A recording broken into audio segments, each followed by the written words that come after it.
Hello बच्चों, कैसे हैं आप? मुझे उम्मीद है कि आप अच्छे होंगे, अच्छे ढंग से पढ़ रहे होंगे। आप सभी को सबसे पहले नव वर्ष की बहुत बहुत शुभकामनाएं।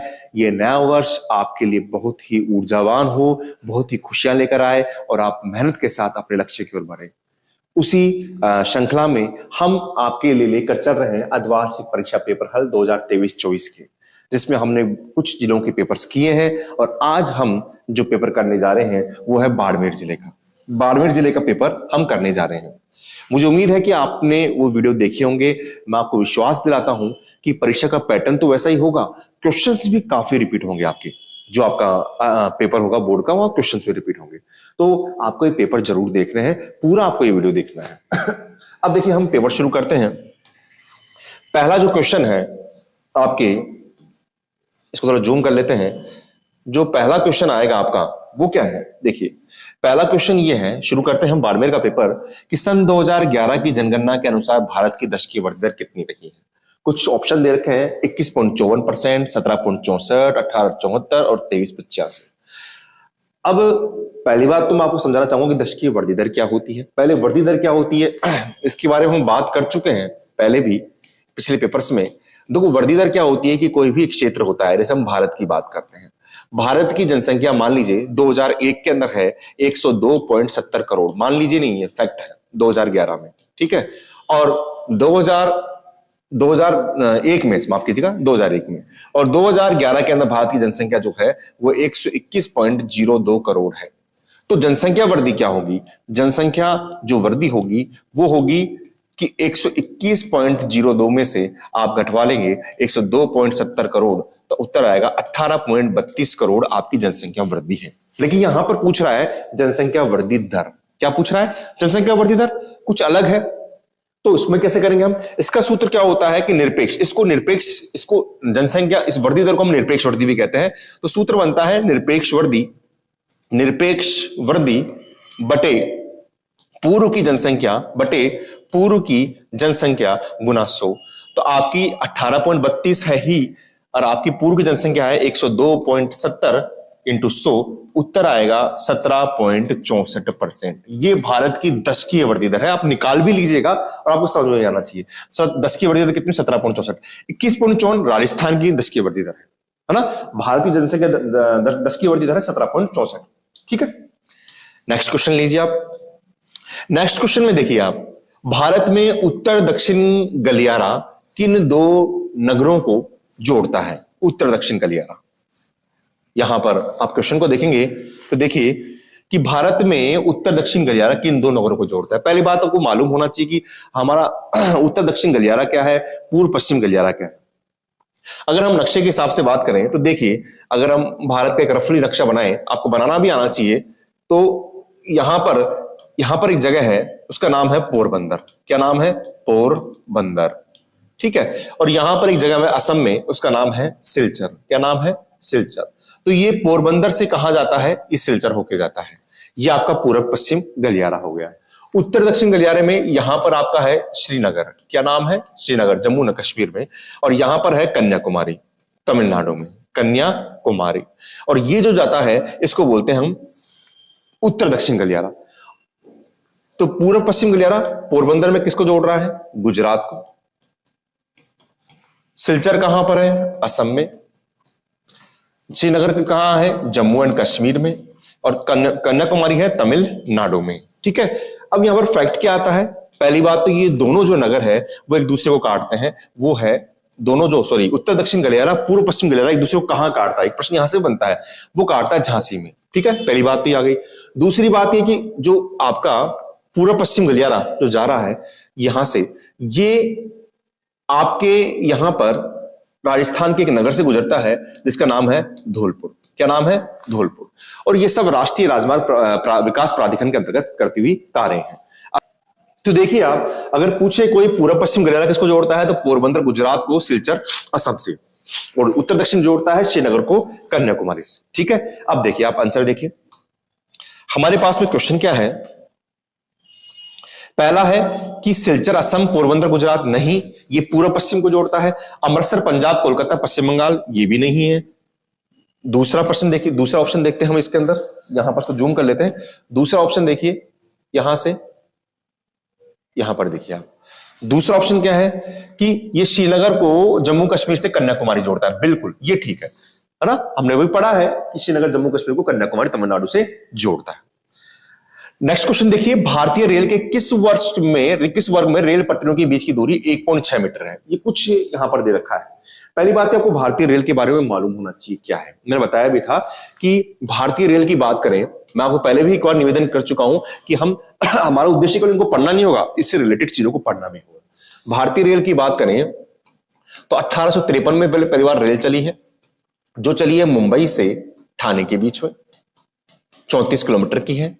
इस वक्त जो गवर्नर जनरल थे वो थे Dalhousie, Lord Dalhousie governor general थे, इसलिए इसको भारतीय रेलवे का जनक भी कहते हैं हम। ठीक है, यहां पर है। अच्छा, अब देखिए हमारे पास में तीन जो रेलवे की पटरियों की चौड़ाई के आधार पर, जो रेलवे पटरी है उसकी चौड़ाई के आधार पर चार आपकी रेल पटरियां हैं।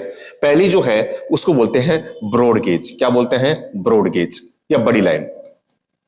ठीक है, ये होती है आपके 1.5 मीटर से अधिक, 1.5 मीटर से अधिक। दूसरी होती है मीटर गेज। कौन सी होती है? Meter gauge. ये आपकी होती है 1 मीटर। कितनी होती है? इनकी चौड़ाई होती है 1 मीटर। दो जो रेल पटरी होती है उनकी बीच की चौड़ाई कितनी होती है? 1 मीटर। फिर होती है नैरो गेज। नैरो गेज की जो चौड़ाई होती है वो 0.7 के करीब होती है, 0.7 मीटर के करीब होती है। और फिर एक आती है मानक लाइन, इसकी चौड़ाई होती है 1.44 मीटर।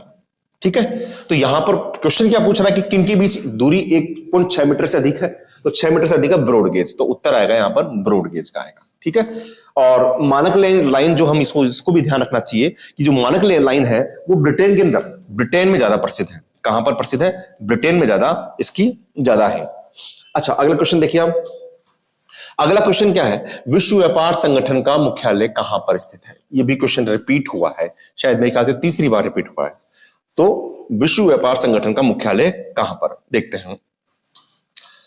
पहली बात तो हम ये जाने कि विश्व व्यापार संगठन क्या है? WTO है। क्या है? WTO। WTO का मतलब होता है वर्ल्ड ट्रेड ऑर्गेनाइजेशन, है ना। और इसकी स्थापना हुई 1995 में। इसका मुख्यालय कहां पर है? जिनेवा स्विट्जरलैंड में है। जिनेवा स्विट्जरलैंड में है। तो क्या ये जानना ही ठीक है? नहीं, अब थोड़ा सा और जानते हैं इसके अंदर। हम ये देखते हैं 1948 के अंदर पूरे विश्व में जो कर लगे हुए थे, करों के अंदर सहूलियत करने के लिए, सभी लोग आराम से व्यापार कर सकें, इसके एक समझौता हुआ। उस समझौते का नाम था गैट। गैट का मतलब है general agreement trade and tariff, यानी प्रशुल्क व्यापार सामान्य समझौता। ठीक है, और फिर ये जो गैट है इसी को बदल के किसमें बदल दिया गया? WTO के अंदर बदल दिया गया। तो इसका मुख्यालय, इसका आंसर आएगा जिनेवा स्विट्जरलैंड। अब अगला प्रश्न है, नरमा क्या है? नरमा क्या है? जूट है, गन्ना है, चाय है, कपास है। अब नरमा क्लिक करते आपके दिमाग में आएगा कि नरमा हमने कहां पढ़ा। नरमा मैं आपको बता दूं, नरमा हमने जो पढ़ा था वो कपास के संदर्भ में पढ़ा था। कपास दो प्रकार की होती है जो हमारे भारत में भी उगती है। एक तो भारतीय कपास जो छोटे रेशे वाली होती है, और एक होती है अमेरिकन कपास जो लंबे रेशे वाली होती है। जो क्या होती है? लंबे रेशे वाली होती है। हाँ ना बेटा, समझ रहे हैं आप? तो भारत में अगर हम उत्तरी राजस्थान की बात करें तो यहां पर हनुमानगढ़ और प्लस आपके श्री गंगानगर, यहां पर इस कपास को कहते हैं नरमा। क्या कहते हैं? नरमा कहा जाता है। तो नरमा किसका प्रकार हो गया? नरमा एक कपास हो गई। क्या हो गई? कपास हो गई। क्लियर हो गया बिल्कुल आपके? अगला प्रश्न देखें आप। अगला प्रश्न क्या है? भारत में नीरू मीरू जल संभर प्रबंधन कार्यक्रम कहां चलाया गया था? नीरू मीरू जल संभर प्रबंधन कार्यक्रम कहां चलाया गया था? देखिए क्वेश्चन बार बार में वही रिपीट हो रहे हैं। नीरू मीरू, भारत में नीरू मीरू जल संभर प्रबंधन कार्यक्रम कहां चलाया गया था? तो देखिए, ये देखिए, पहली बात तो ये क्या है? जल संभर कार्यक्रम है। जल संभर कार्यक्रम है। क्या होते हैं जल संभर कार्यक्रम? मैंने बताया था आपको कि जो भी धरातलीय या भूम जल का प्रयोग इस तरीके से करना कि अलावनीय जो जल होता है उसको भविष्य की पीढ़ी के लिए सुरक्षित रख ले, उसके लिए जो कार्यक्रम चलाए जा रहे हैं वो जल संभर कार्यक्रम है, जहां पर धरातलीय जल और भूम जल का उपयोग, माफ कीजिएगा थोड़ी तबीयत खराब है, उसका उपयोग इस प्रकार से करना कि जिससे हम अलावनीय जल को संरक्षित कर सके भविष्य की पीढ़ी के लिए। यहां पर कुछ कार्यक्रम चलाए जा रहे हैं, मैं सारे कार्यक्रम का नाम ले लूंगा एक बार। एक है नीरू मीरू कार्यक्रम। नीरू मीरू कार्यक्रम ये कहां पर चलाया जा रहा है? ये चलाया जा रहा है आंध्र प्रदेश में। लेकिन क्वेश्चन यहां खत्म नहीं होता, एक अभी क्वेश्चन आ गया, एक क्वेश्चन आएगा आपके पास में, पेपर है उसमें बताएंगे आगे कि इसमें नीरू का मतलब होता है जल और मीरू का मतलब होता है आप। वहां ये पूछ लिया कि मीरू का अर्थ क्या है, तो मीरू का अर्थ है आप, समझ रहे आप। दूसरा है आपका हरियाली। ये भी क्वेश्चन आया हुआ है कि हरियाली कार्यक्रम का संबंध किससे है, तो वो है जल संभर कार्यक्रम से। पहली बात हरियाली आते हुए दिमाग में आएगा कि वन उससे है, पर्यावरण से नहीं, इससे है। तीसरा क्वेश्चन है अरवारी पानी संसद। अरवारी पानी संसद ये कार्यक्रम ये कहां पर है? ये अलवर में चलाई गई है और वही जल संभर कार्यक्रम, ठीक है। तो नीरू मीरू कहां पर हुआ? आपके आंध्र प्रदेश में हुआ। हम देखते हैं क्या हमारा क्वेश्चन है। हमारा क्वेश्चन था कहां चलाया गया है, तो आंध्र प्रदेश में, ठीक है। अगला प्रश्न देखिए, मानव भूगोल अस्थिर पृथ्वी और क्रियाशील मानव के बीच परिवर्तनशील संबंधों का अध्ययन, कथन किसने कहा? आई रिपीट, मैं दोबारा रिपीट करता हूं बेटा। देखिए मेरी कोशिश ये रहेगी कि मैं आपको सरल और सहज शब्दों में समझा दूं। ये जो मटेरियल मिल रहा है आपको कहीं मिल जाएगा बेटा, कोशिश होगी, लेकिन मेरी कोशिश ये रही है कि आपको सरल शब्दों में बता सकूं। मेरा भी पहला प्रयास है, हो सकता है कि मेरी तरफ से भी कोई काफी कमियां होगी, आप मुझे बताइए क्या कमी है, मैं उनको सुधारने की कोशिश करूंगा, लेकिन प्लीज आप इनको देखिए, ये काफी बेनिफिशियल होगा। देखिए यहां पर तीन विद्वानों की परिभाषा देखता हूं मैं। रेड जेल की देखता हूं, आपके सैंपल की परिभाषा भी देखता हूं, एलन सैंपल जिसे कहते हैं, और एक ब्लास की परिभाषा भी देखता हूं। परिभाषा उन्होंने लिखी है मनुष्य और पर्यावरण को संदर्भ में लेके लिखी हुई है। अब देखिए आप परिभाषा मनुष्य पर्यावरण को लेके लिखी संदर्भ में, तो रेड जेल महोदय तो बोलते हैं कि भैया हम तो लेंगे, किसको लेंगे? मानव समाज को लेंगे। मानव समाज और धरातल के मध्य संबंध होगा, उसको बताएंगे, उसको कहेंगे कि ये मानव भूगोल है, ठीक है। सैंपल महोदय कहते हैं कि भाई मानव समाज तो हमारे गुरुजी ने ले लिया, गुरुजी कौन है? रेड जेल है, मैं कुछ चेंज करूं, तो उन्होंने क्रियाशील मानव ले लिया। उन्होंने क्या ले लिया? शब्द। देखिए परिभाषा अगर बदलेंगे तो शब्द बदलने पड़ेंगे, तभी कोई याद करेगा, है ना। परिवर्तन होगा तभी उसको याद किया जाएगा। क्रियाशील मानव और धरातल के ले लिया उन्होंने अस्थायी पृथ्वी या अस्थिर पृथ्वी। अस्थिर पृथ्वी ब्लास ने ले लिया कि पृथ्वी पर निवास करने वाले जीव, पृथ्वी पर निवास करने वाले जीव, और यहां पर ले लिया भौतिक नियम। इनके मध्य जो अध्ययन है उसको मानव भूगोल कहा गया है। प्रश्न यहां पर है अस्थिर पृथ्वी क्रियाशील मानव, वो यहां पर आ रहा है क्रियाशील मानव अस्थिर पृथ्वी, तो उत्तर हो गया सैंपल। तो हमारा उत्तर होगा एलन सी सैंपल, ठीक है, क्लियर हो गया। अगला क्वेश्चन देखिए, अगला क्वेश्चन हम देखते हैं इसमें, ये देखिए आप, अगला क्वेश्चन क्या है कि मानव विकास की अवधारणा किस विद्वान की है? मानव विकास की अवधारणा किस विद्वान की है? ठीक है, थोड़ा सा जूम कर लेते हैं जिससे आपको भी दिखे थोड़ा सा।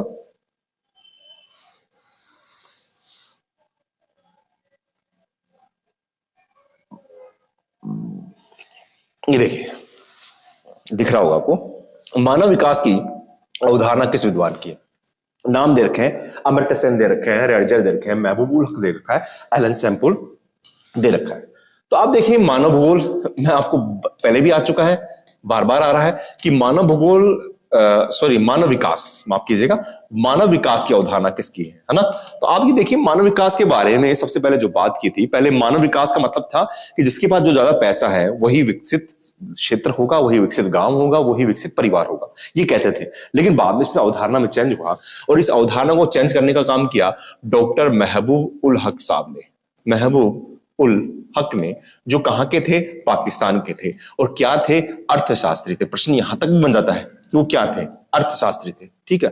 उन्होंने क्या कहा कि विकल्पों में वृद्धि करना ही मानव विकास। उन्होंने कहा कि विकल्पों में वृद्धि करना ही मानव विकास।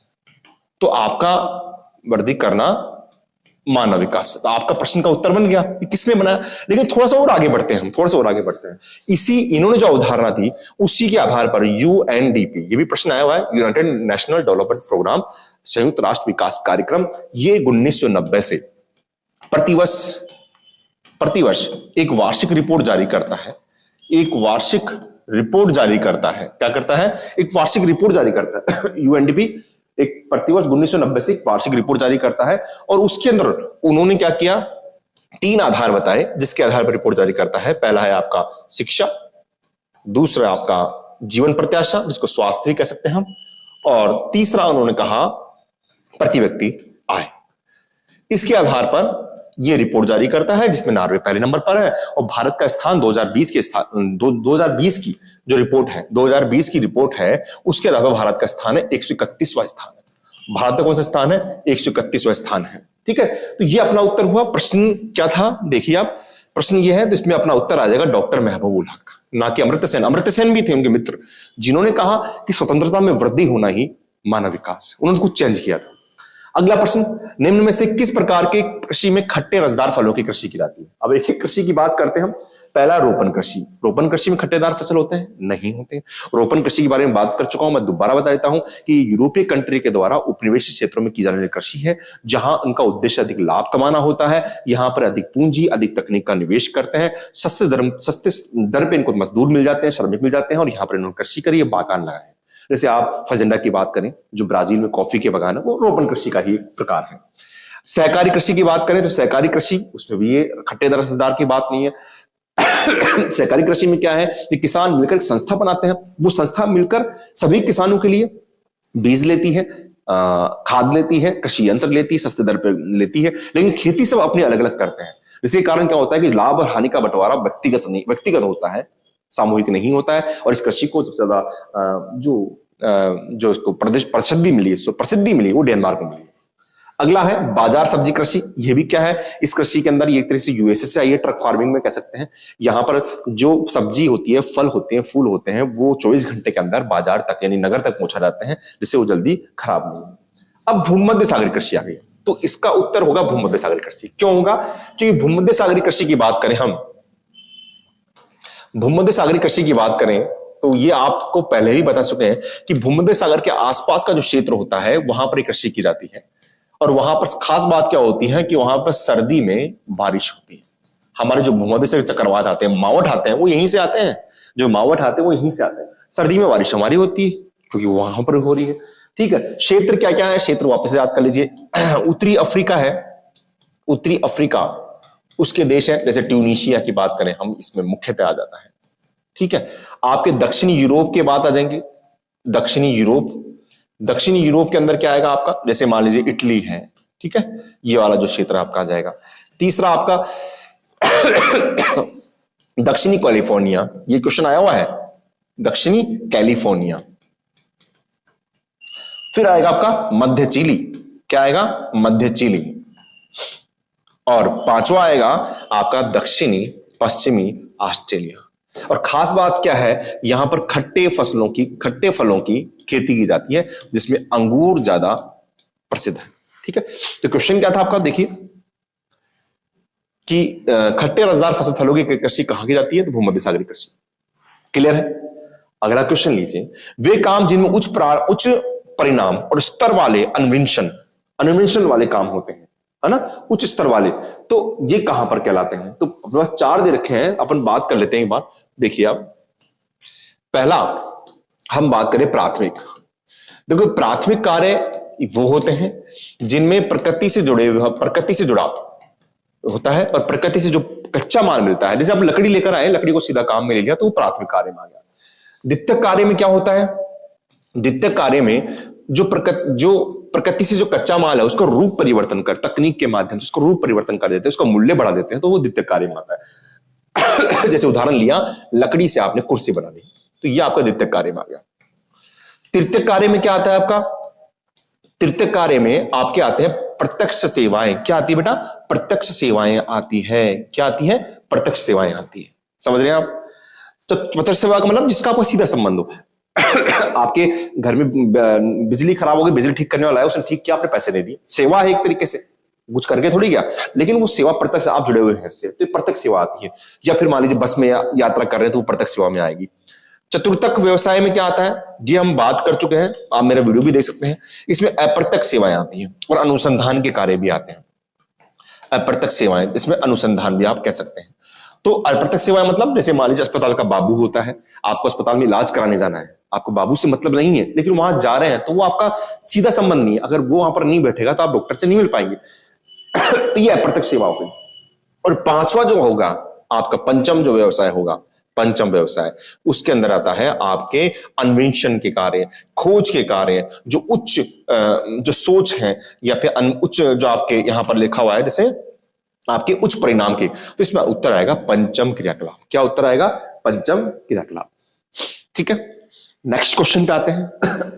हाँ, नेक्स्ट क्वेश्चन में तो थोड़ा टाइम लग रहा है क्योंकि मैं हर क्वेश्चन से क्वेश्चन निकालने की कोशिश कर रहा हूं, इसलिए टाइम लग रहा है। पहला क्वेश्चन 11वां, विश्व में अकेला एक देश है जिसने एकल राष्ट्रीय प्रसन्नता को प्रगति का आधिकारिक माप घोषित किया है। कौन है ऐसा? सबने मानव विकास रिपोर्ट को माना है, लेकिन एक बोलता है कि नहीं हम तो ग्रोथ जो हैप्पीनेस इंडेक्स है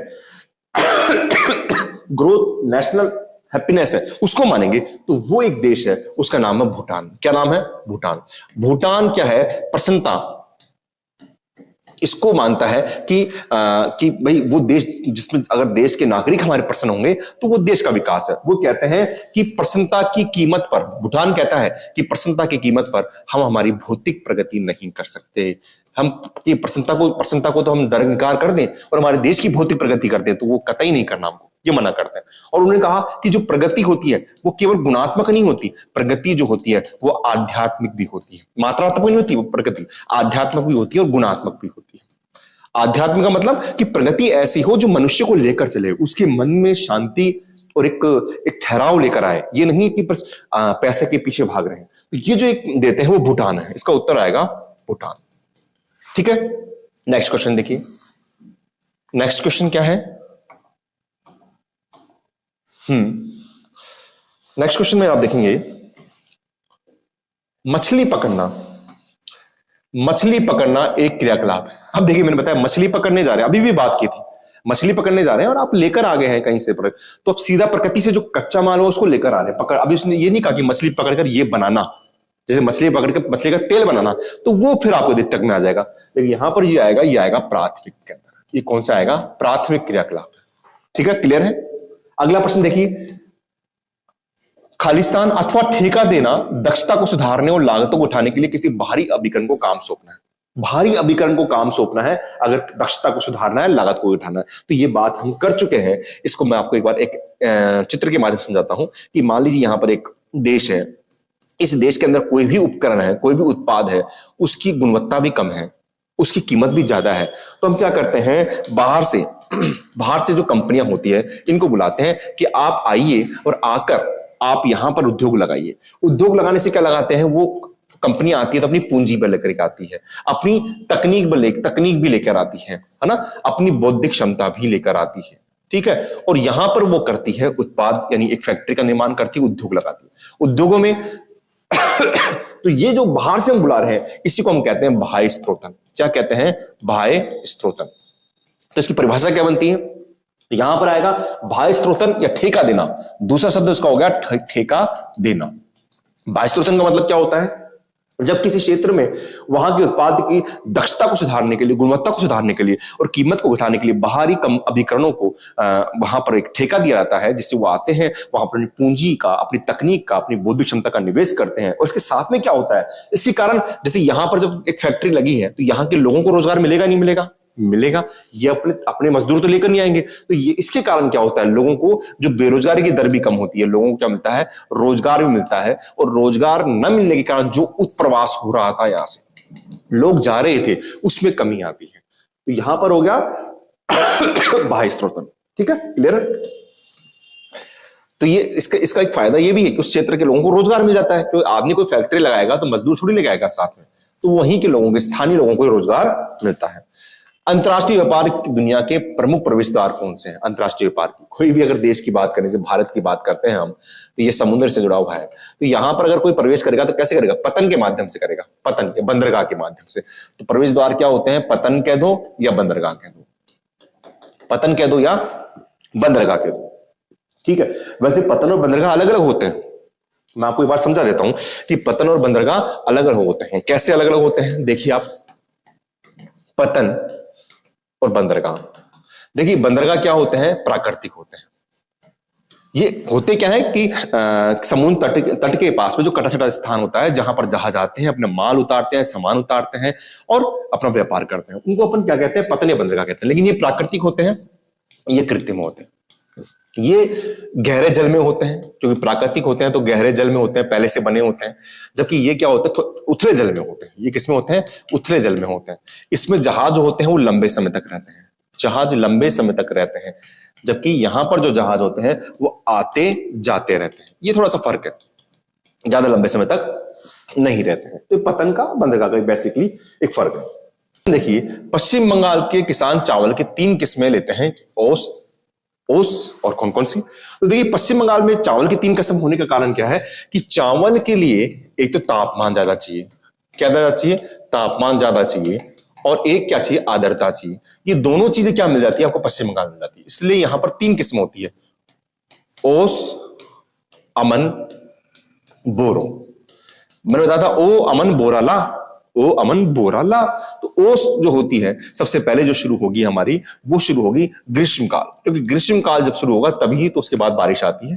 फिर होती है वर्षा काल में, और फिर होती है शीतकाल में।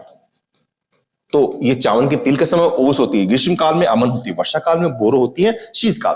ठीक है, ये आप समझ गए। अगला प्रश्न है, इंदिरा गांधी नहर जिसे पहले किस नाम से जाना जाता था, भारत में किस बांध से निकलती है। तो पहले हम इंदिरा गांधी के बारे में कुछ जान लेते हैं।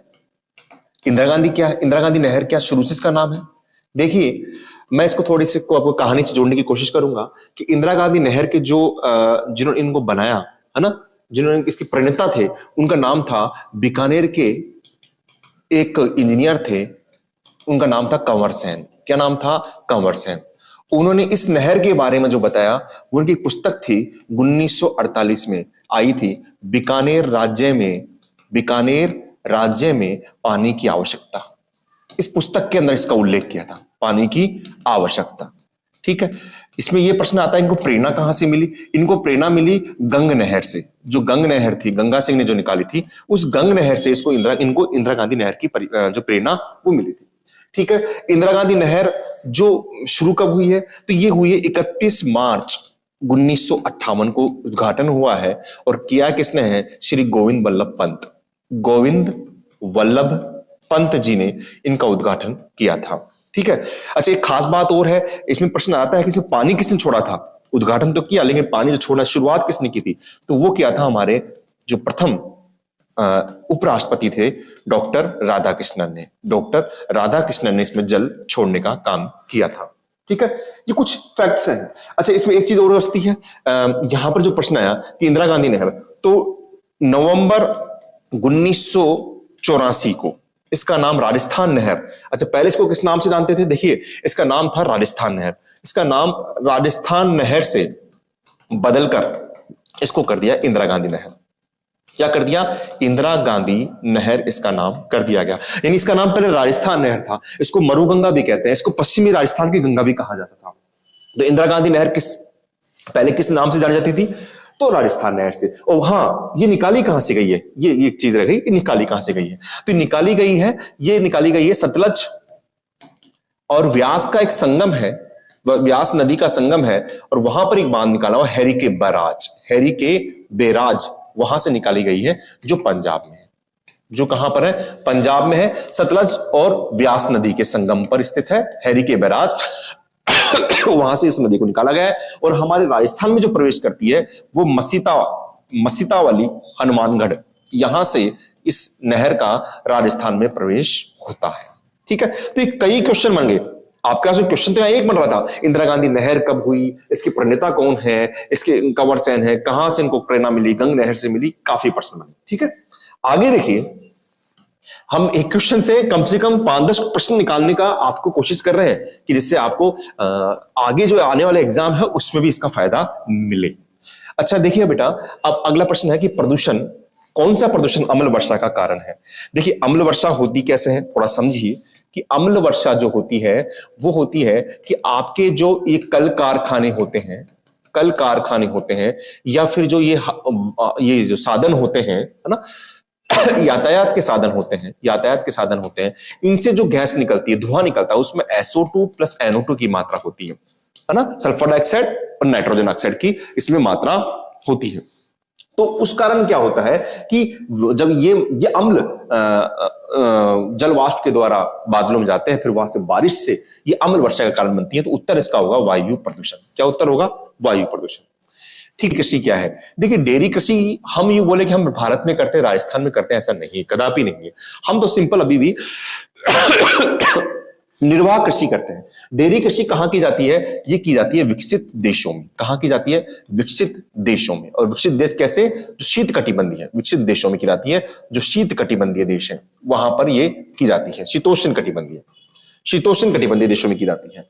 अच्छा, यहां पर ये होती क्या है इसमें? तो डेयरी कृषि के अंदर क्या होता है कि पहली बात तो जो पशु है, तो पशु से हमें उत्पाद प्राप्त करना है डेयरी के रूप में। जैसे मान लीजिए आप उसके अंदर आप बात कर सकते हैं कि उनसे हमको दूध प्राप्त करना है, दूध से दही बनाना है, मक्खन बनाना है, काफी उत्पाद प्राप्त करने हैं।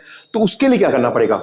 हम जो पशु पाल रहे हैं, पशुओं का वैज्ञानिक विधि से तकनीक से उनका प्रजनन, उनके स्वास्थ्य है, इस पर ध्यान दिया जाता है। इसमें खास बात यह है कि उन पर विशेष रूप से ध्यान दिया जाता है, जिससे उनके उत्पाद को जल्दी से जल्दी वहां बेचा जा सके, जिससे वो उत्पाद खराब ना हो। तो ये कृषि कहां की जाती है? ये कृषि नगरों के नजदीक की जाती है। नगरों के नजदीक की जाती है। इसका भी कारण आप समझिए क्यों की जाती है नगरों के नजदीक? क्यों की जाती है? क्योंकि अगर डेयरी उत्पाद को लाने में अगर 100-200 किलोमीटर का अंतर होगा तो खराब हो जाएगी, इसलिए इसको नजदीक करते हैं, जिससे कि उत्पाद को बेचा जा सके। क्षेत्र कौन से होंगे? क्षेत्र होंगे हमारे जो विकसित हैं, जैसे उत्तरी पश्चिमी यूरोप इसके क्षेत्र हो जाएंगे। आपका उत्तरी अमेरिका का पूर्वी तटीय क्षेत्र हो जाएगा, अमेरिका का पूर्वी तटीय क्षेत्र हो जाएगा। ये विकसित क्षेत्र में ही आते हैं। और हमारा ऑस्ट्रेलिया होगा और प्लस न्यूजीलैंड होगा। ठीक है, ये चीज आ गया। तो डेयरी कृषि क्या होती है? डेयरी कृषि विकसित देशों में की जाती है, शीतोष्ण कटिबंधीय क्षेत्रों में की जाती है, जहां पर पशुओं को वैज्ञानिक विधियों से तकनीक के माध्यम से रखा जाता है, उनके स्वास्थ्य, उनके प्रजनन पर ध्यान दिया जाता है, जिससे डेयरी उत्पाद को हम शीघ्र नगरों में बेच सके। अगला प्रश्न देखिए, कच्चे माल पर आधारित कोई 2 उद्योग के नाम लिखिए। ये प्रश्न पहले भी आया हुआ है। कच्चे माल पर आधारित 2 उद्योगों के नाम लिखिए। तो देखिए, उद्योगों के प्रकार कई आधार से थे, स्वामित्व के आधार पर भी था, तो वैसे कच्चे माल के आधार पर भी था। तो कच्चे माल के आधार पर मैं नाम लिख देता हूं केवल, फिर आप देख लेना। पहला तो है कृषि आधारित उद्योग, जिसमें कृषि से जो प्राप्त कच्चा माल है उसके आधार पर उद्योग किया जाता है। जैसे मान लीजिए आप अचार उद्योग की बात कर सकते हैं ठीक है ना, इस तरीके से बात कर सकते हैं। शक्कर उद्योग की बात कर सकते हैं, जो गन्ना पर डिपेंड करती है। दूसरा आपका है पशु आधारित उद्योग। पशु आधारित आप लिख सकते हैं, जिसमें आप चमड़ा है, ऊन है, ये आप इसमें शामिल कर सकते हैं। तीसरा आप कर सकते हैं खनिज आधारित उद्योग। कई उद्योग है बेटा, खनिज आधारित उद्योग। इसमें क्या कर सकते हैं आप? धात्विक और अधात्विक के रूप में बांट सकते हैं। धात्विक के रूप में जैसे लोहा इस्पात उद्योग करेंगे, अधात्विक में आप मार्बल या संगमरमर उद्योग कर लेंगे आप। चौथा जो आपका आता है वो रसायन आधारित उद्योग आता है। इसमें क्या होता है कि प्रकृति से प्राप्त जो प्राकृतिक जो रसायन होता है उसके आधार पर ये उद्योग लगाया जाता है, जिसमें आप नमक मान लीजिए, आप गंधक मान लीजिए, आप प्राकृतिक रेशा मान लीजिए। ठीक है। पांचवा जो आपका आ जाएगा, ये आपका कृषि आधारित हो गया, पशु आधारित हो गया, खनिज आधारित हो गया, रसायन आधारित हो गया। और हम उद्योग क्या ले सकते हैं? और इसमें हम ले सकते हैं वन आधारित उद्योग ले सकते हैं। वन आधारित, इसमें वन के द्वारा जो वन से जो कच्चा माल मिलता है उसका हम उपयोग कर सकते हैं। तो काफी उद्योगों के नाम इसमें लिख सकते हैं। अगला है कुटीर उद्योग को परिभाषित कीजिए। अगला क्या है बेटा? कुटीर उद्योग को परिभाषित कीजिए। मुझे उम्मीद है कि आपको समझ में आ रहा होगा, सरलता और सहजता के साथ समझ में आ रहा होगा। बार बार प्रश्न रिपीट हो रहे हैं उससे आप उसको देखेंगे तो और अच्छा समझ में आएगा। कुटीर उद्योग को देखिए, कुटीर उद्योग की सबसे छोटी इकाई है। उद्योग की अगर बात करें, सबसे छोटी इकाई है। ठीक है। इस उद्योग में क्या होता है यूं समझिए, इस उद्योग में हम बात करें कि परिवार के सदस्य मिलते हैं, मिलकर करते हैं। पूंजी क्या होती है? बहुत कम पूंजी होती है। तकनीक क्या होती है? तकनीक भी कोई ज्यादा नहीं होती है ना, निम्न तकनीक के साथ में काम किया जाता है। अच्छा, कच्चा माल कहां से आता है? कच्चा माल स्थानीय स्रोत से आता है, क्षेत्रीय स्रोत से आता है। अच्छा, फिर बेचते कहां है? वो भी स्थानीय बाजारों में बेचते हैं। कहां बेचते हैं? स्थानीय बाजारों में बेचते हैं। तो ये एक तरीके से परिभाषा बन चुकी है। एक कुटीर उद्योग ऐसे उद्योग होते हैं जिनमें परिवार के सदस्य कम पूंजी निम्न तकनीक के साथ में उद्योग लगाते हैं। स्थानीय क्षेत्रों से कच्चा माल प्राप्त होता है जिसको स्थानीय बाजारों पहले खुद के उपयोग के लिए काम लेते हैं, उसके बाद में स्थानीय बाजार में बेच देते हैं और आप चटाई बनाना, जूते बनाना, इस तरीके से उद्योग इसमें आ जाएंगे।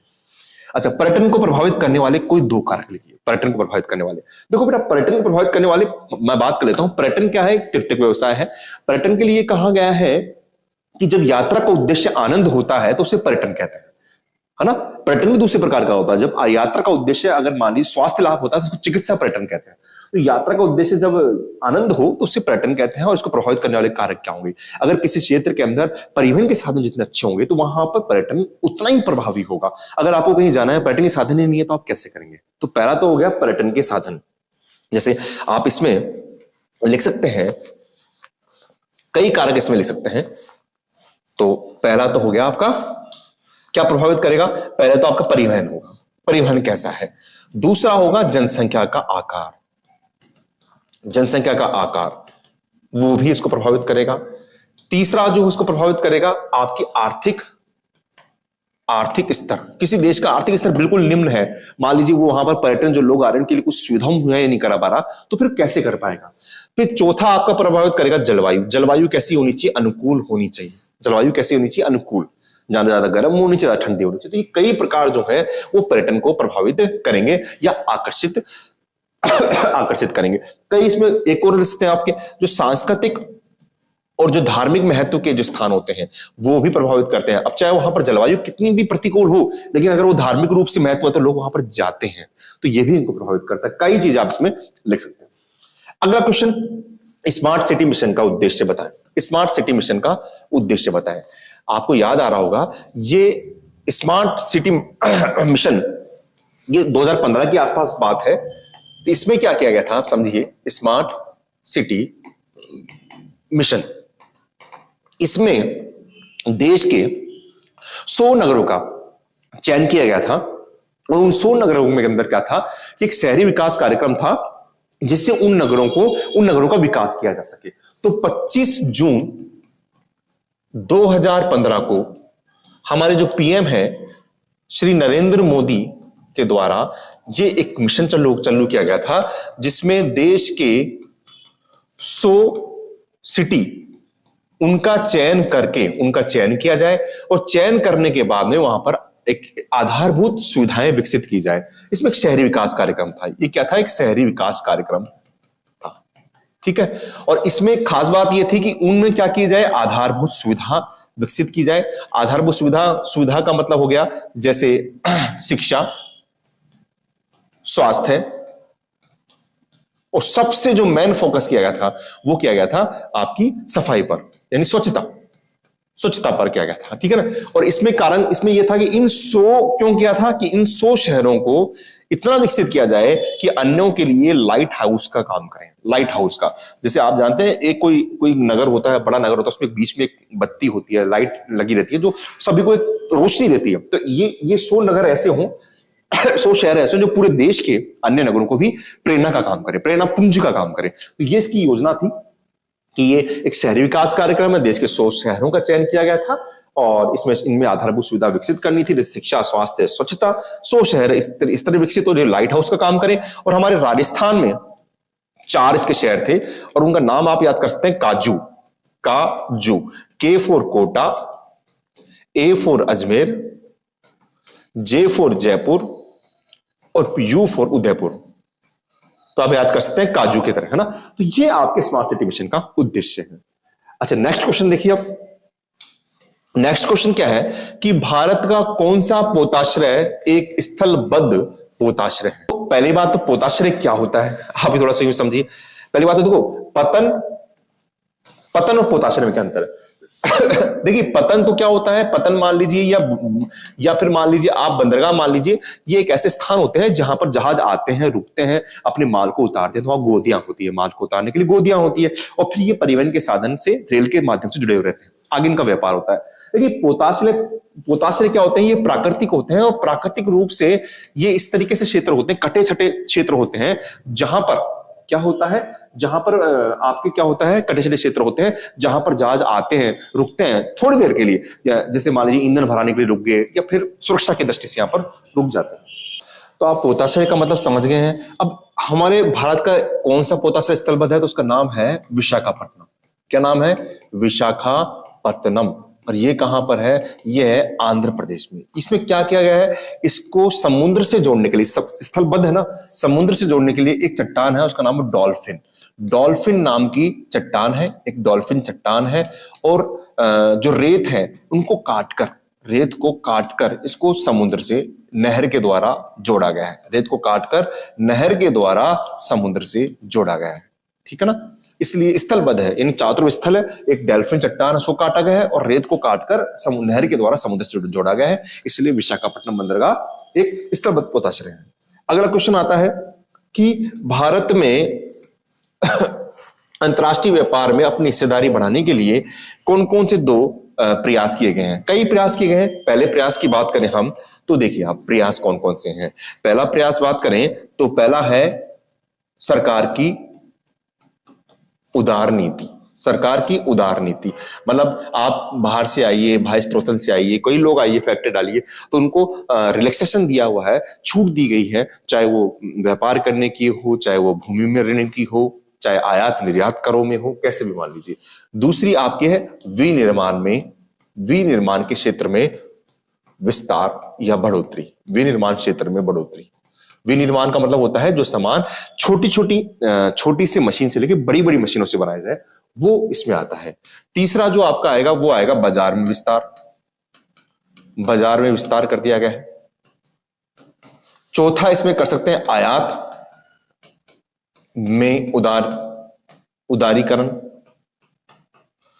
पांचवा इसमें कर सकते हैं आप आयात करों में कमी। आयात करों में कमी, ये सब क्या हो रहे हैं जिनसे हम अंतरराष्ट्रीय व्यापार कर सकते हैं। और छठवा कर सकते हैं डी लाइसेंसिंग, यानी जो लाइसेंस की जो एक बाध्यता है उसको भी क्या कर दिया गया, समाप्त कर दिया गया है। तो ये सब जो चीजें हैं उससे क्या हो रहा है हमारे पास में हम अंतरराष्ट्रीय व्यापार में हमारी हिस्सेदारी बढ़ रही है। नेक्स्ट क्वेश्चन, नव निश्चयवाद के विचारधारा को समझाइए। नव निश्चयवाद की विचारधारा को समझाइए। क्या है नव निश्चयवाद की विचारधारा? मैं आपसे पहले बेटा बात कर चुका हूं कि निश्चयवाद, नव निश्चयवाद से पहले हम पढ़ेंगे तीन विचारधाराओं। पहले पढ़ेंगे नियतिवाद विचारधारा, जिसको हमने प्राकृतिक निश्चयवाद भी कहा गया है। उसमें क्या कहा गया है कि मनुष्य प्रकृति का दास है, मनुष्य है प्रकृति का अधीन रहकर काम करता है। चूंकि ये जर्मन विचारकों के द्वारा दी गई थी, इसलिए जर्मन विचारधारा कहते हैं। हम्बोल्ट है, रिटर है, रेडजेल है, सैंपल भी इसके अंदर आती है। लेकिन जब भूगोलविद तो क्या देखता है कि यार मनुष्य तो अपना विकास नहीं कर रहा है, वो तो प्रकृति के अधीन रहकर संकुचित हो गया है, तो उसको अपनी शक्तियों का एहसास दिलाने के लिए दूसरी विचारधारा आती है। देखिए बिल्कुल सब रिलेटेड है बेटा, कोई अलग नहीं होगी। पहली तो होगी नियतिवाद, फिर दूसरी विचारधारा आती है उसको बोलते हैं संभववाद। संभववाद विचारधारा ब्लास ने दी थी। उन्होंने बताया कि संसार में असंख्य संभावनाएं बिखरी हुई है, मनुष्य चाहे जिसका उपयोग करे। शब्द दिया था फैब्रे ने, इसमें मनुष्य को प्रमुख बताया गया है। लेकिन जब मनुष्य को प्रमुख बताया तो देखिए मनुष्य अपने विकास में पागल हो गया, वो प्रकृति को नष्ट करने लग गया। तब भूगोलवेत्ता ने देखा कि एक नई विचारधारा देनी होगी और उन्होंने एक विचारधारा दी, उसका नाम है नव नियतिवाद। क्या नाम दिया? नव नियतिवाद विचारधारा। इसको कहा गया नव निश्चयवाद विचारधारा। इसको कहा गया रुको और जाओ सिद्धांत। रुको और जाओ सिद्धांत। तो इसमें क्या है, आप यूं कह सकते हैं इसमें कि नवनियतिवाद, नवनिश्चयवाद विचारधारा के अंदर मनुष्य प्रकृति का सामंजस्य बताया गया है। इसमें बताया गया है कि मनुष्य को अपना विकास करना चाहिए, लेकिन संसाधनों का संरक्षण करते हुए रहना चाहिए। इस विचारधारा के अंदर सतत पोषणीय विकास की अवधारणा की झलक मिलती है। ये बहुत मोस्ट क्वेश्चन है। इस विचारधारा में सतत पोषणीय विचारधारा की झलक मिलती है। विचारधारा दी थी ग्रिफिथ टेलर ने दी थी। उन्होंने लाइट हाउसेस की तुलना करी ट्रैफिक लाइट से, माफ कीजिएगा, जिसमें उन्होंने कहा कि आपको रुकना चाहिए, देखना चाहिए कि हम जो विकास कर रहे हैं उससे प्रकृति को नुकसान तो नहीं हो रहा, फिर हमें आगे बढ़ना चाहिए। इसलिए इसका नाम रुको और जाओ सिद्धांत भी कहा गया। ठीक है, सब इतनी सारी बातें हैं। मेन मुख्य है इसमें प्रकृति और मनुष्य का सामंजस्य बताया गया। नेक्स्ट क्वेश्चन, भारत की जनसंख्या के ग्रामीण नगरीय संगठन व भाषाई संगठन का विवरण दीजिए। कि ग्रामीण नगरीय संगठन क्या है और भाषाई संगठन का विवरण दीजिए। 1.5 नंबर का प्रश्न है। इसको बड़ा भी कर सकते हैं, लेकिन हम कुछ सामान्य चीजें देखेंगे कि पहली बात तो जो संगठन है जनसंख्या संगठन, तो पहली होगी ग्रामीण संगठन और दूसरा हो गया नगरीय संगठन। आपको बता रखा है कि 2011 की जनगणना के अनुसार भारत में 31.2% नगरीय जनसंख्या है और 68.8% क्या है आपकी ग्रामीण जनसंख्या है। सर्वाधिक ग्रामीण कहां मिलेंगे आपको? यूपी में मिलेंगे। सर्वाधिक ग्रामीण जनसंख्या कहां मिलेगी? यूपी में मिलेगी। ग्रामीण जनसंख्या क्या होती है यह भी ध्यान रखना है आपको, जहां पर 75% जनसंख्या कृषि कार्यों में संलग्न होती है, पुरुष जनसंख्या। जबकि नगरीय संगठन वो होता है, नगरीय जनसंख्या वो होती है जहां पर 75% जनसंख्या गैर कृषि कार्यों में संलग्न होती है। अब इसमें पढ़ते हैं भाषाई संगठन। क्या है भाषाई संगठन? देखिए आप, भाषाई संगठन, देखिए ग्रेसन महोदय ने इसमें विभाजन किया है और उन्होंने क्या बताया है ग्रेसन महोदय ने कि भारत की भाषाओं को 179 भाषाएं वह 544 बोलियां बताई गई है, 544 बोलियां बताई है।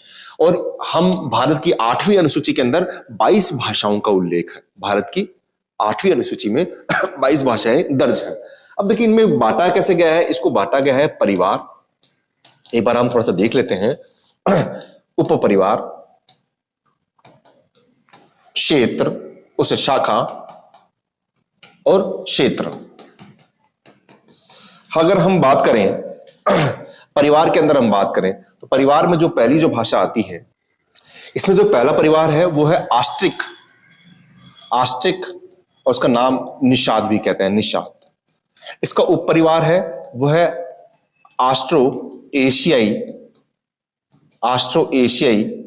और दो उप परिवार है आस्ट्रो एशियाई और एक है आस्ट्रोनेशियन।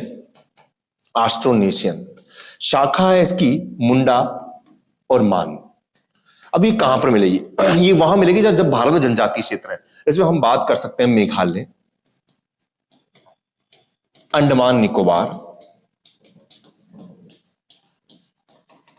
आपके बिहार, जिसमें अब पहले के टाइम बिहार था लेकिन अब इसमें झारखंड भी शामिल कर सकते हैं हम, आपके उड़ीसा, आपके एमपी, ठीक है, आपके पश्चिम बंगाल, ये सब इसमें आ जाएंगे। यहां पर क्षेत्र आ गया। दूसरा जो परिवार आता है वो है आपका द्रविड़। दूसरा परिवार है वो है द्रविड़ परिवार। उसमें कोई उप परिवार नहीं है, शाखा 3 है, उत्तरी द्रविड़, मध्य द्रविड़ और दक्षिण द्रविड़। आप रटेंगे तो बेटा भूल जाएंगे, समझिए। उत्तरी द्रविड़ यानी हम दक्षिण के भाग में चल रहे हैं, तो आपको यहां पर लेना पड़ेगा तो बिहार, एक लेना पड़ेगा मध्य प्रदेश और एक ले लेंगे आप पश्चिम बंगाल या उड़ीसा ले सकते हैं आप, उड़ीसा। मध्य द्रविड़ में लेंगे आप महाराष्ट्र और आंध्र प्रदेश,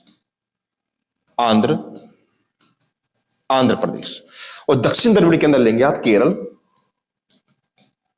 तमिलनाडु और कर्नाटक। ये आपके दक्षिण द्रविड़ के अंदर हो गए। तो दो परिवार हो गए, आस्ट्रिक और निषाद द्रविड़ हो गया। अगला हम देखो तीसरा जो नंबर आएगा वो आएगा चीनी, तिब्बती, किरात। इसको किरात भी कहते हैं। जैसे निषाद कहा आस्ट्रिक को, वैसे यहां पर आएगा तिब्बती म्यांमारी जो उप परिवार है, और एक आएगा चीनी, असमी चीनी, इसके अंदर यहां आ जाएगा। अब इसमें शाखा जो आएगी वो शाखा देखिए आप, इसमें सियामी चीनी आ जाएगा। यहां पे सियामी चीनी। शाखा क्या आ जाएगी? शाखा आ जाएगी आपकी तिब्बती हिमालय। दूसरा आएगा आपका उत्तरी असम। तीसरा आएगा आपका असम म्यांमारी यानी जो म्यांमार से जुड़ा हुआ है। तिब्बती हिमालय में हम लेंगे ऊपर का पार्ट, यानी जम्मू एंड कश्मीर ले लेंगे हम हिमाचल प्रदेश ले लेंगे और सिक्किम ले लेंगे, ये ऊपर का पार्ट लेंगे। उत्तरी असम में लेंगे हम अरुणाचल प्रदेश। और असम म्यांमारी में जो म्यांमार से जितनी बेल्ट लग रही है वो सारा आ जाएगा, यानी असम। फिर आपके नागालैंड हो गया, आपका मणिपुर हो गया, आपका मिजोरम हो गया, ये सब इसमें आ जाएंगे। मेघालय हो गया, वो सब इसमें आ जाएंगे। ठीक है, ये आपका तीसरा परिवार हो गया। अब चौथा परिवार देखिए आप। चौथा परिवार जो है वो है भारतीय आर्य। भारत में सर्वाधिक, कम से कम 70% के करीब है, सर्वाधिक है ये, है ना। इसका उप परिवार है वो है इंडो आर्य। क्या नाम है? इंडो आर्य। इसकी शाखा है, वो शाखा भी 3 है, इसकी शाखा जो है वो भी 3 है, और वो 3 शाखा कौन सी है? पहली तो है ईरानी, दूसरा है दर्दी और फिर है भारतीय आर्य। भारतीय आर्य। ईरानी कहां पर है, जिसको फारसी भी कहते हैं, ये भारत से बाहर है, भारत से बाहर है। दर्दी कहां पर है? जम्मू एंड कश्मीर में है। और भारतीय आर्य जम्मू कश्मीर के बाद में पंजाब, हरियाणा, राजस्थान, एमपी, आपके पास में आपके मध्य प्रदेश में आ गया, पश्चिम बंगाल तक, असम तक ये जा रही है भारतीय आर्य। तो ये पूरी भारतीय भाषा का वर्गीकरण, थोड़ा सा मुझे टाइम दिया, लेकिन आपको बनाना हिसाब से है, समझना है आपको, है ना। अच्छा, ये आपको समझ में आ गया हुआ। नेक्स्ट क्वेश्चन, भारतीय में जल संसाधनों में तेजी से कमी आने के उत्तरदायी कारण। देखिए, जल संसाधन मैंने कल भी बात की थी, आप चैप्टर देखिए, वीडियो देखिए। मैंने कहा था कि हमारे पास में 90% जल संसाधन समुद्र में है, 3% जल संसाधन ऐसा है जो लवणीय जल के अंदर, वो भी कम हो रहा है। क्यों हो रहा है? जल में अवांछनीय पदार्थ मिल जाने के कारण। तो ये क्यों का कारण क्या है? तो आप लिखेंगे औद्योगिक अपशिष्ट के कारण भी हो रहा है, घरेलू अपशिष्ट के कारण भी हो रहा है, कृषि अपशिष्ट के कारण भी हो रहा है, कृषि में जो हमारी जो इस तरह के हमें तरीके अपनाए जा रहे हैं उसके कारण भी हो रहा है। चौथा हम लिख सकते हैं कि जो हमारी नदियां हैं, झीलें हैं, उनको भी हम क्या कर रहे हैं, वहां पर अपशिष्ट वहां डाल रहे हैं, पशुओं को नहला रहे हैं, उससे भी हो रहा है। धार्मिक सांस्कृतिक जो हमारे कारण होते हैं, जैसे आप बात करें, जैसे अपने कुंभ का मेला है, उसके कारण भी नदियां हैं वो दूषित हो रही है। शवों को बहाने के कारण, मृत शरीरों को या राख को बहाने के कारण भी हमारे जल संसाधनों में तेजी से कमी आ रही है। देखिए, अगला प्रश्न क्या है कि सतत पोषणीय विकास की संकल्पना बताएं। सतत पोषणीय विकास की संकल्पना। अब मैं आपसे बात करूं, ये विकास काफी बार आ चुका है, इसकी परिभाषा दें तो यही है कि एक ऐसा विकास जिसमें जो अपनी जो वर्तमान पीढ़ी है वो अपनी आवश्यकताओं की पूर्ति करे, लेकिन संसाधनों का संरक्षण इस प्रकार करे कि भविष्य की पीढ़ी भी उनका उपयोग कर सके। वो सतत पोषणीय विकास, सतत यानी लगातार उनको पोषण देता रहे। लेकिन ये उदाहरण आई कहां से? संकल्पना की बात करें तो आई कहां से? तो देखिए, हम देखें, पहली बात हम विकास की बात करें तो विकास एक बहुआयामी व गतिक संकल्पना है। एक बात आपको ये ध्यान रखनी चाहिए, गतिक यानी बदलती रहती है। अब बदलती कैसे रहती है आप देखिए, 1900 मतलब द्वितीय विश्व युद्ध के समय, अगर हम बात करें द्वितीय विश्व युद्ध के समय बात करते हैं, तो उस वक्त विकास जो था वो आर्थिक रूप पर निर्भर था, यानी जिसका अर्थव्यवस्था जितनी मजबूत होगी उतना ही उसका विकास माना जाएगा। 70 का दशक आता है, उसके अंदर कहा गया कि मानव के कल्याण को देखा जाएगा, मानव के कल्याण को देखा जाएगा। 80 के दशक तक हमने क्या किया, 1980 का दशक आया, इसमें कल्याण के साथ में भौतिक विकास को भी देखा गया, भौतिक विकास को भी देखा गया। ठीक है, विकास चल रहा था, लेकिन मैंने कहा आपको बहुआयामी संकल्पना है। होता क्या है, 70-80 के मध्य के अंदर क्या होता है, 1960 के दशक में पर्यावरणीय प्रदूषण होने के कारण, यानी पर्यावरण प्रदूषण ज्यादा होने के कारण विकास का एक स्वरूप मुड़ गया, विकास पे ध्यान दिया गया, क्योंकि हमको संसाधनों को बचाना है। और इसी के दरमियान जो पर्यावरण प्रदूषण के कारण विकास की एक नई संकल्पना विकसित होती है, उसको हम कहते हैं सतत पोषणीय विकास। सतत पोषणीय विकास। लेकिन ये आई कहां से, या उदाहरण कहां से आई है, ये समझिए आप। होता क्या है कि 1968 के अंदर एयरलिच की पुस्तक आती है, एक एयरलिच की पुस्तक है जिसका नाम है the population bomb, the population bomb, यानी एक जनसंख्या का विस्फोट। और 1972 के अंदर मिडोस की पुस्तक आती है limits to growth, limits to growth, जिसके अंदर कहा कि ग्रोथ तो कीजिए लेकिन थोड़ा नियंत्रण में रहकर कीजिए, ऐसा मत कीजिए कि आप प्रकृति को नष्ट कर दे। लिमिट्स टू ग्रोथ एक पुस्तक आती है, और तो दो पुस्तकें आती है, पॉपुलेशन बम और लिमिट्स टू ग्रोथ। इन्होंने पर्यावरण के प्रति चिंता व्यक्त करी और इन्होंने ही सतत पोषणीय विकास का मॉडल दिया। सतत पोषणीय विकास का क्या मॉडल प्रस्तुत करा। अब होता क्या है, जो हमारे संयुक्त राष्ट्र संघ है, हमारा जो संयुक्त राष्ट्र संघ है, वो भी क्या करता है कि WECD यानी विश्व पर्यावरण और विकास आयोग एवं विकास आयोग की स्थापना करता है, विकास आयोग की स्थापना करता है। इसका जो अध्यक्ष बनाता है वो नॉर्वे के प्रधानमंत्री हैं, वो है हरमन ब्रटलैंड। हरमन ब्रटलैंड को इसका अध्यक्ष बनाया जाता है, और जो एक रिपोर्ट प्रस्तुत करते हैं, उस रिपोर्ट थी, उसका नाम था our common future, our common future, our common future, जिसको ब्रटलैंड रिपोर्ट भी कहा गया है। जिसको क्या कहा गया है, ब्रटलैंड रिपोर्ट भी कहा गया है। और ये जो रिपोर्ट होती है, इसी के अंदर ही सतत पोषणीय विकास की परिभाषा दी गई है। इसके द्वारा WECD के द्वारा परिभाषा दी गई है। और वो परिभाषा क्या है? वो परिभाषा यही है कि वर्तमान पीढ़ी की आवश्यकता को पूर्ति करते हुए जो संसाधन है उनका संरक्षण इस प्रकार किया जाए कि भविष्य की पीढ़ी भी उन संसाधनों का उपयोग कर सके। तो ये तरीके से इसकी संकल्पना हो गई।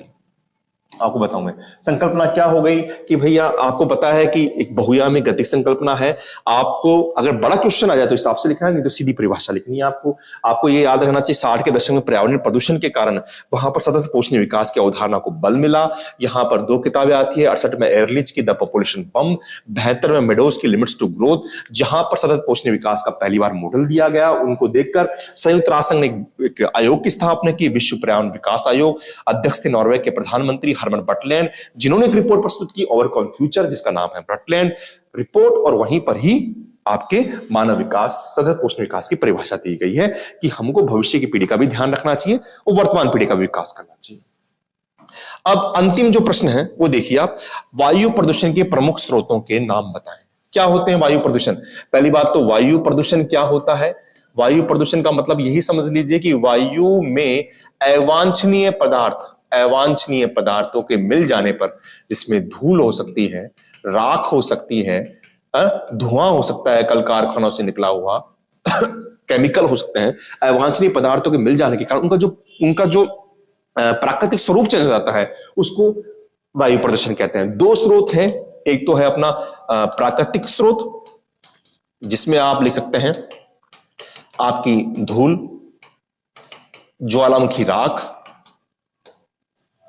ठीक है, एक ही लिख सकते हैं, है ना।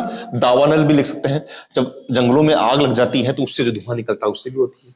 आपके एक है प्राकृतिक और एक होता है कृत्रिम स्रोत। कृत्रिम स्रोत ज्यादातर किसके द्वारा होते हैं? ये मानव जनित होते हैं। ये कैसे होते हैं? मानव जनित होते हैं। और इसमें आप लिख सकते हैं कल कारखानों से निकला धुआं, कल कारखानों से निकला धुआं भी आ सकता है, इसके यातायात के साधनों से निकला धुआं भी है ना। और आप इसमें लिख सकते हैं कि जैसे मान लीजिए हमारे जो उपग्रह हैं या जो हम सैटेलाइट भेजते हैं उनसे निकला धुआं भी, उनसे जो उनसे गैसें निकलती है वो भी जैसे ओजोन को प्रभावित कर रही है, वैसे इसमें सब कुछ आ जाएगा। ठीक है, तो बेटा मुझे उम्मीद है कि आपको ये समझ में आया होगा। आज हमने बाड़मेर का पेपर किया और क्वेश्चन हमने जो देखे हैं, क्वेश्चन रिपीट भी हो रहे हैं, कुछ नए क्वेश्चन भी हैं, और आने वाले क्वेश्चन चैप्टर्स में और भी रिपीट होंगे। आप इनको पढ़िए, देखिए। मुझे उम्मीद है कि आपको ये जो एक प्रयास है वो आपके लिए कारगर सिद्ध हो रहा होगा। नववर्ष की पुनः आपको शुभकामनाएं, और नववर्ष में एक टारगेट लेकर चलिए कि कुछ नया करना है और कुछ जो पुरानी कमियां हैं, गलतियां, उनको सुधारना है और आगे बढ़ना है। मैं आपके साथ हमेशा हूं, आप यूं ही बढ़ते रहिए और पढ़ते रहिए। ठीक है बेटा, थैंक यू।